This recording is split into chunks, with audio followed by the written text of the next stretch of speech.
Hello everyone, this is Hateful Tate. A few days ago I made an announcement on my Twitter that I would no longer associate myself with Anthony Aguilar, aka FNGR. The reason stemming from a situation between Anthony and the user Slaughter Stallion. What this boils down to is that Slaughter Stallion had posted an image of his son sleeping on a docky, a body pillow of Twilight Sparkle, context included. He did so because he found the situation to be hilarious. Anthony came across this and had the following impression.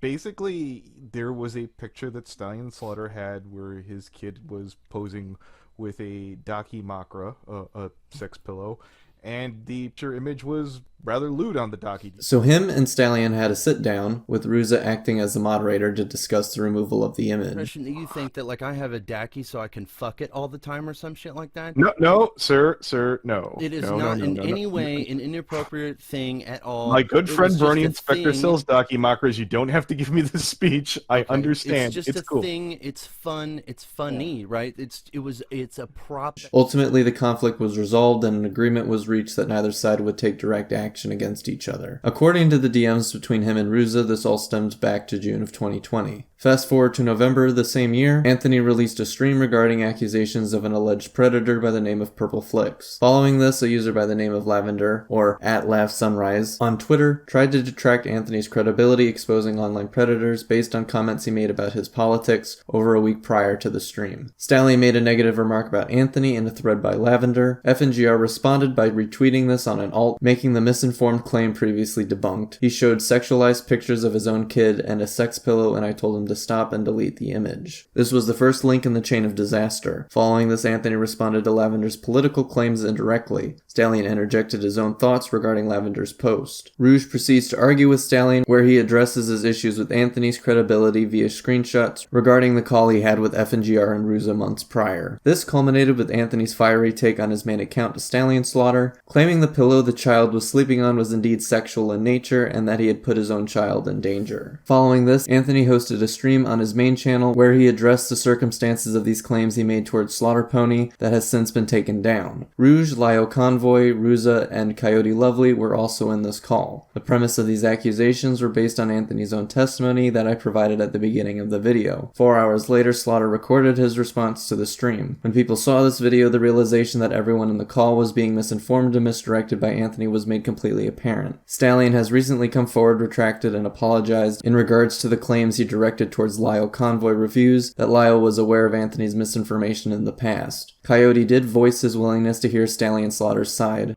I guess if anyone wants to reach out to the guy, let him. I'll talk to him. I guess. I don't know. Prior to the stream, Stallion had reached out to Ruza via Twitter DMs, showing how Anthony had mishandled this situation. Ruza had shared this with Anthony, although opted to remain neutral due to Stallion breaching the previously mentioned agreement on Twitter. Your image was rather lewd on the Daki. Would you not concur there, Ruza? It was inappropriate for a kid to have. I didn't fucking see it. I can't remember. Regardless, the fact that everyone in the call was willing to go along with Anthony's word on a faith basis, in this instance, is a bad look, and it puts all of our previous claims into question. I'm going to address this in a future video via 2 collections of information. Both will be linked in the description down below. The first is a Google Doc. It is not currently up to date, containing all the predators and orbiters that have been exposed in the Brony community since Toon Critic. The drive is up to 34 names during the course of over 2 years, ending with Joshua Vita. I have assembled this list over the course of a year now. The doc has every video, document, and piece of evidence linked for people to look back on. The second is a Google Drive that contains all the evidence of the predators Ruza has exposed. This is also not up to date. I will include the most recent information for both when the second video comes out. Following this, FNGR hosted a stream on Fan and Frenzy that was advised against by Brony Inspector and Rouge, where he would confront Slaughter Pony. As of this moment, it is still up. It cannot be more apparent than here that nobody in the call was on Anthony's side regarding this issue. Even Anthony's own comment section agreed that he was in the wrong. Brony Inspector, as well as my girlfriend, said that they did not take with my take on you. I thought I'd worded myself properly. I acted hastily and pissed off because, again, I thought we were done. Again, I tried to handle that as fucking maturely as possible. And I don't know. I just kind of got pissed off, especially when I remember your little remark about Leo Convoy going, well, but he made my friend cry. I don't know about all these things that he's done about protecting kids. It kind of calls into question. During the call, Brony was understandably aggressive and critical with Anthony. The last straw that turned things completely over was when Anthony called Brony Inspector inebriated. Tiny Hold mind on. can only see people Wait, hold as on. Does caricatures. that count my liberal tiny mind too, Anthony? I mean, you are inebriated. Oh, okay. Okay, All right. so are you familiar I with... figured out how to set this whole thing up for you. Is that okay? So you could yell at this guy, get fucked. There was definitely some personal context to this jab at Brony, which resulted in him completely turning against Anthony and leaving the call soon afterwards. Following this, Slaughter Pony brought up the heart of the issue, providing the tweet where Anthony publicly misinformed the nature of the call with Stallion, Ruza, and him back in June. Every time this dude pops up in my TL, I go through the same 3 thoughts. 1, oh yeah, that guy exists. 2, I fucking hate that guy. Anyway, scroll. Seriously worthless person. Anyway, let's post pictures of peppers. And that hurt your fucking feelings so bad that you went immediately to making shit up that you know isn't true.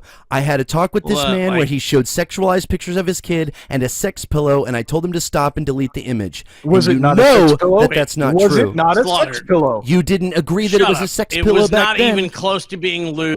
You had nothing then, and you only like made it into something now. You lied about it now. You had nothing then. You did this because I hurt your fucking feelings. You were either, you have 2 options. You were either deliberately lying about the content and context of the image you're talking about in this screen cap. In that screen cap, whenever you said that, you were either deliberately lying about the content and context of that image, or you're grifting and you don't give a fuck about kids. You use them as a shield.